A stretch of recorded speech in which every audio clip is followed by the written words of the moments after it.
Você sabia que a boca fala daquilo que o coração está cheio? E eu quero te perguntar, nesse dia, do que seu coração está cheio? Do que a sua boca tem falado constantemente? Vamos prestar atenção? Vamos fazer essa autoanálise. A sua boca, ela tem falado palavras mais positivas ou mais negativas? Ela tem falado mais palavras de bênçãos ou maldição? Porque os nossos pensamentos, diz a palavra de Deus, eles governam a nossa vida. Então, quando você pensa, normalmente você fala, certo? E a sua vida, ela tem sido reflexo daquilo que você pensa, daquilo que você fala. Vamos prestar mais atenção nisso. Vamos encher a nossa vida, o nosso coração de palavras de bênção. E para isso, vamos ler a Bíblia. A Bíblia são palavras de vida. Palavras deixadas pelo próprio Criador do universo, pelo próprio Deus. Vamos mergulhar na palavra e entender qual é o propósito de Deus para nossas vidas. Você sabia que o remédio que o mundo precisa é Deus? Você sabia que o remédio que o mundo precisa é se aproximar do Criador? Se reaproximar, porque uma vez nós somos criados por Ele. Mas através do pecado nós fomos nos distanciando a cada vez mais. E aí ele mandou o seu filho único, o seu filho unigênito, para que pudesse vir morrer em nosso lugar, para nos garantir e nos dar direito à salvação das nossas almas, nos libertar do peso do pecado, para que nós pudéssemos ter o direito de sermos chamados filhos de Deus. Basta, para isso, você tomar uma decisão.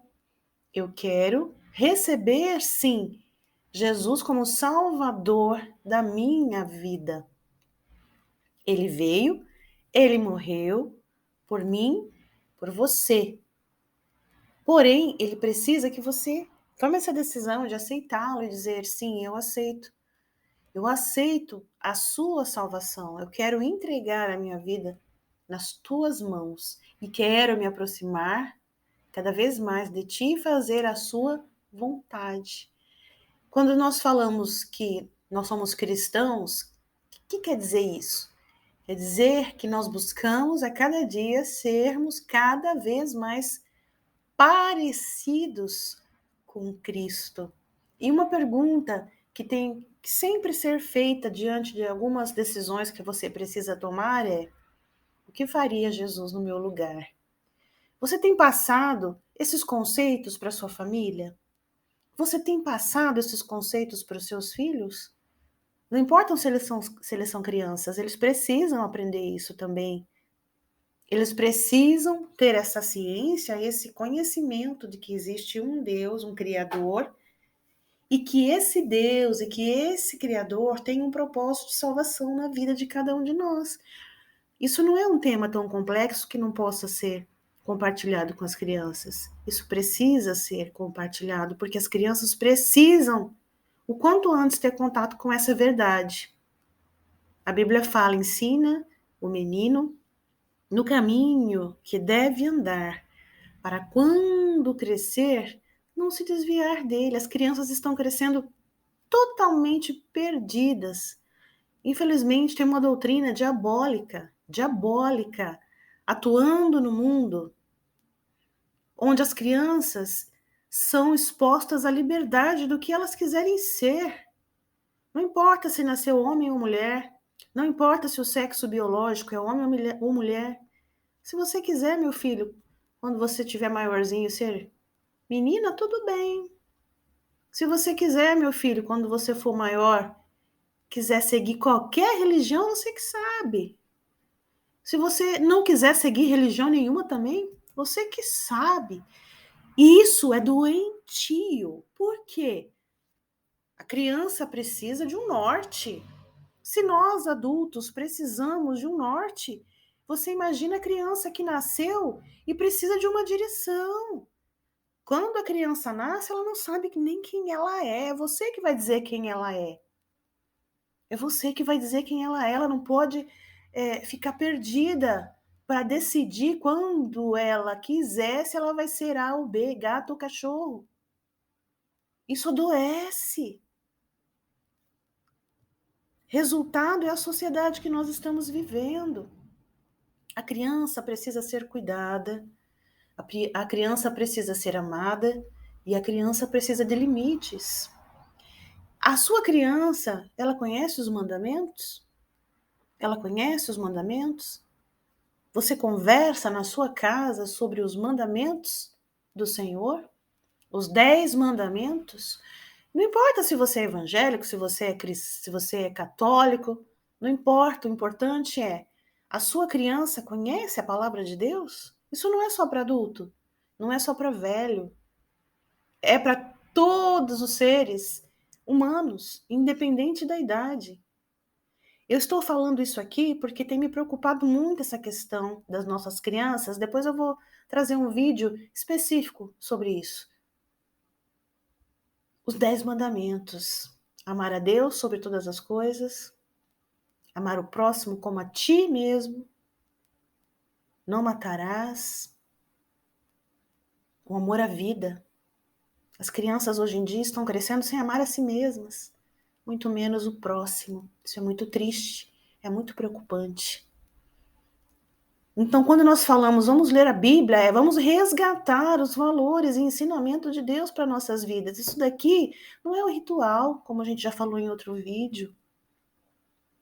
Quando a gente se propõe a ler a Bíblia, a gente fala assim, meu Deus, abre a minha mente e o meu coração para que eu possa entender qual é o seu propósito na minha vida, para que eu possa iluminar a vida de outras pessoas também. Pelo menos quando a gente se propõe a passar esses minutos aqui, lendo a palavra, Senhor, eu preciso de Ti, abre o meu entendimento.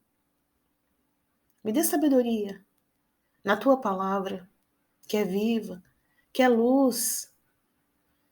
Eu quero ser luz. Eu tenho certeza que você também quer, porque nossos dias, infelizmente, a gente precisa falar, vai ser cada vez mais difícil, porque as trevas estão tomando conta. Na leitura de ontem, nós lemos assim, olha, quando foi aberto os 7 selos. E um dos 7 selos, saiu um cavaleiro, que a missão dele qual era? Era fazer as pessoas se matarem umas às outras. E nós devemos ser luz para que o máximo de pessoas possíveis não venham cair nessa armadilha, se matando umas às outras. Existe um antídoto para isso. O antídoto é a palavra de Deus. Vamos conhecer. Então, quando você for ler a Bíblia, a partir de agora, você saiba que você está tendo acesso a um remédio para todas as dores e necessidades suas internas e, consequentemente, da humanidade. Hoje, nós vamos ler a leitura no livro de Apocalipse, capítulos 7, 8, 9 e 10. Vamos acompanhar comigo, atentos? E depois dessas coisas, vi 4 anjos que estavam sobre os 4 cantos da terra, retendo os 4 ventos da terra, para que nenhum vento soprasse sobre a terra, nem sobre o mar, nem contra árvore alguma. E vi outro anjo subir do lado do sol nascente, e que tinha o selo do Deus vivo, e clamou com grande voz os 4 anjos, a quem fora dado o poder de danificar a terra e o mar, dizendo: não danifiqueis a terra, nem o mar, nem as árvores, até que hajamos selado nas suas testas os servos do nosso Deus. E ouvi o número de selados, e eram 144.000 selados, de todas as tribos dos filhos de Israel. Da tribo de Judá havia 12.000 selados. Da tribo de Ruben, 12.000 selados. Da tribo de Gade, 12.000 selados. Da tribo de Asser, 12.000 selados. Da tribo de Naphtali, 12.000 selados. Da tribo de Manassés, 12.000 selados. Da tribo de Simeão, 12.000 selados. Da tribo de Levi, 12.000 selados. Da tribo de Isacar, 12.000 selados. Da tribo de Zebulon, 12.000 selados. Da tribo de José, 12.000 selados. Da tribo de Benjamim, 12.000 selados. Depois destas coisas olhei, e eis aqui uma multidão, a qual ninguém podia contar, de todas as nações e tribos e povos e línguas, que estavam diante do trono e perante o Cordeiro, trajando vestes brancas e com palmas nas suas mãos. E clamavam com grande voz, dizendo: Salvação ao nosso Deus, que está assentado no trono, e ao Cordeiro. E todos os anjos estavam ao redor do trono, e dos anciãos, e dos 4 animais, e prostraram-se diante do trono sobre seus rostos, e adoraram a Deus, dizendo: Amém. Louvor e glória e sabedoria e ação de graças e honra e poder e força ao nosso Deus, para todo sempre. Amém.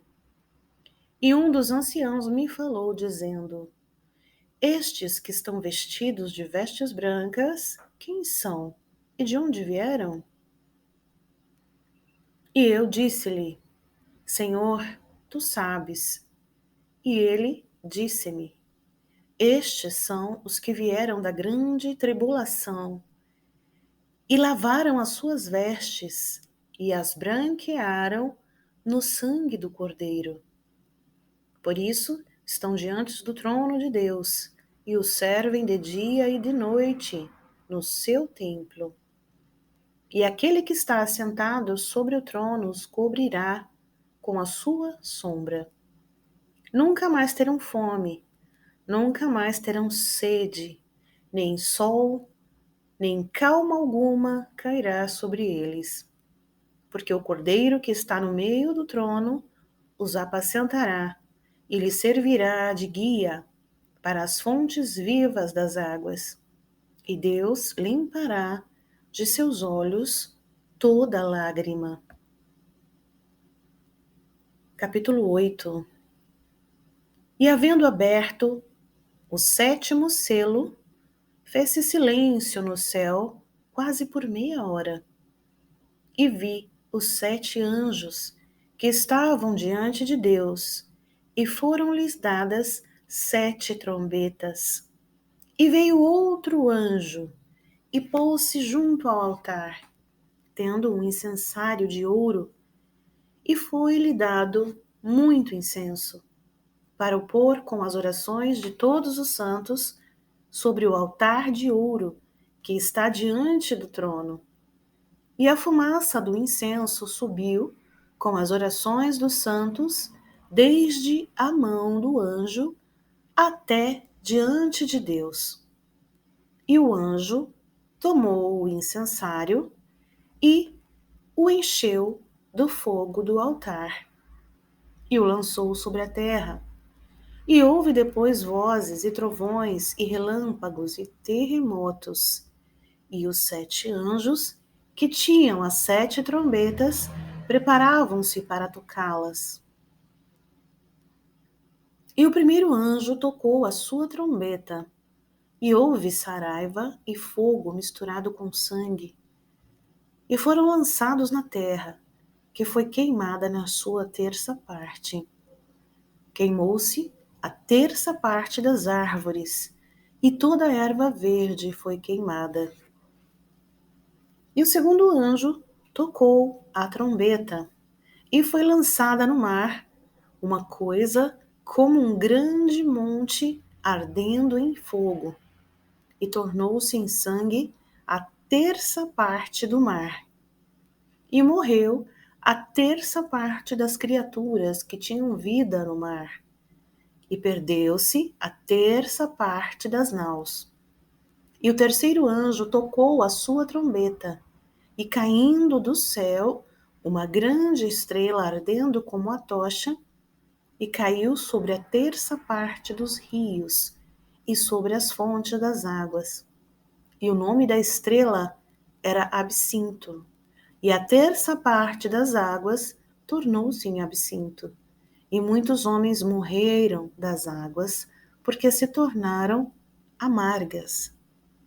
E o quarto anjo tocou a sua trombeta, e foi ferida a terça parte do sol, e a terça parte da lua, e a terça parte das estrelas, para que a terça parte deles se escurecesse, e a terça parte do dia não brilhasse, e semelhantemente à noite. E olhei, e ouvi um anjo voar pelo meio do céu, dizendo com grande voz: Ai, ai, ai dos que habitam sobre a terra, por causa das outras vozes das trombetas dos três anjos que hão de ainda tocar. Capítulo 9.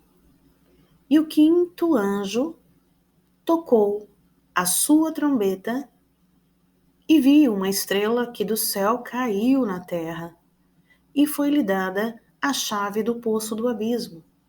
E abriu o poço do abismo, e subiu fumaça do poço, como a fumaça de uma grande fornalha.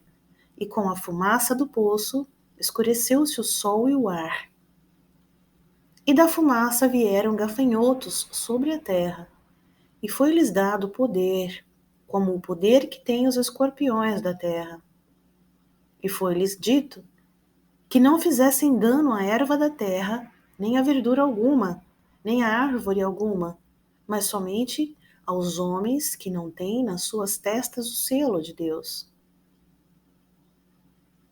E foi-lhes permitido, não que os matassem, mas que por 5 meses os atormentassem, e o seu tormento era semelhante ao tormento do escorpião, quando fere o homem. E naqueles dias os homens buscarão a morte, e não a acharão. E desejarão morrer, e a morte fugirá deles. E o parecer dos gafanhotos era semelhante ao de cavalos aparelhados para a guerra. E sobre as suas cabeças havia umas como coroas semelhantes ao ouro, e os seus rostos eram como rostos de homens, e tinham cabelos como cabelos de mulheres, e os seus dentes eram como de leões. E tinham couraças como couraças de ferro, e o ruído das suas asas era como um ruído de carros, quando muitos cavalos correm ao combate. E tinham caudas semelhante às dos escorpiões e aguilhões nas suas caudas. E o seu poder era para danificar os homens por 5 meses. E tinham sobre si rei, o anjo do abismo. Em hebreu era o seu nome Abaddon, e em grego Apolion. Passado é já um ai. Eis que depois disso vem ainda 2 ais. E tocou o sexto anjo a sua trombeta, e ouvi uma voz que vinha das 4 pontas do altar de ouro que estava diante de Deus, ao qual dizia ao sexto anjo que tinha a trombeta: Solta os 4 anjos que estão presos junto ao grande rio Eufrates. E foram soltos os 4 anjos que estavam preparados para hora e dia e mês e ano, a fim de matarem a terça parte dos homens. E o número dos exércitos dos cavaleiros era de 200 milhões. E ouvi o número deles. E assim vi os cavalos nesta visão. E os que sobre eles cavalgam tinham couraças de fogo, e de jacinto, e de enxofre, e as cabeças dos cavalos eram como cabeças de leões, e de suas bocas saía fogo e fumaça e enxofre. Por estes três, foi morta a terça parte dos homens, isto é, pelo fogo, pela fumaça e pelo enxofre que saíam das suas bocas. Porque o poder dos cavalos está na sua boca e nas suas caudas. Porquanto as suas caudas são semelhantes a serpentes e têm cabeças, e com elas danificam. E os outros homens que não foram mortos por estas pragas não se arrependeram das obras de suas mãos, para não adorarem os demônios e os ídolos de ouro, e de prata, e de bronze, e de pedra, e de madeira, que nem podem ver, nem ouvir, nem andar. E não se arrependeram dos seus homicídios, nem das suas feitiçarias, nem da sua fornicação, nem dos seus furtos. Apocalipse, capítulo 10. Último capítulo da leitura de hoje. E vi outro anjo forte que descia do céu, vestido de uma nuvem, e por cima da sua cabeça estava o arco celeste, e o seu rosto era como o sol, e os seus pés como colunas de fogo. E tinha na sua mão um livrinho aberto, e pôs o seu pé direito sobre o mar, e o esquerdo sobre a terra, e clamou com grande voz, como quando ruge um leão. E havendo clamado, os 7 trovões emitiram as suas vozes. E quando os 7 trovões acabaram de emitir as suas vozes, eu ia escrever, mas ouvi uma voz do céu que me dizia: sela o que os 7 trovões emitiram, e não o escrevas. E o anjo que vi estar sobre o mar e sobre a terra levantou a sua mão ao céu e jurou por aquele que vive para todo sempre, o qual criou o céu e o que nele há, e a terra e o que nela há, e o mar e o que nele há, que não haveria mais demora. Mas no dia da voz do 7º anjo, quando tocar a sua trombeta, se cumprirá o segredo de Deus, como anunciou aos profetas seus servos. E a voz que eu do céu tinha ouvido tornou a falar comigo e disse: vai e toma o livrinho aberto da mão do anjo que está em pé sobre o mar e sobre a terra. E fui ao anjo dizendo-lhe: dá-me o livrinho. E ele disse-me: toma-o e come-o, e ele fará amargo o teu ventre, mas na tua boca será doce como mel. E tomei o livrinho da mão do anjo, e comi-o, e na minha boca era doce como mel. E havendo-o comido, o meu ventre ficou amargo. E disse ele: importa que profetizes outra vez a muitos povos e nações, e línguas e reis. Assim terminamos mais a nossa leitura do dia, mais uma leitura do dia. Espero que a sua vida seja edificada. Já se inscreva no nosso canal, caso você ainda não é inscrito, já deixe o seu curtir. E eu te espero na nossa próxima leitura. Até lá!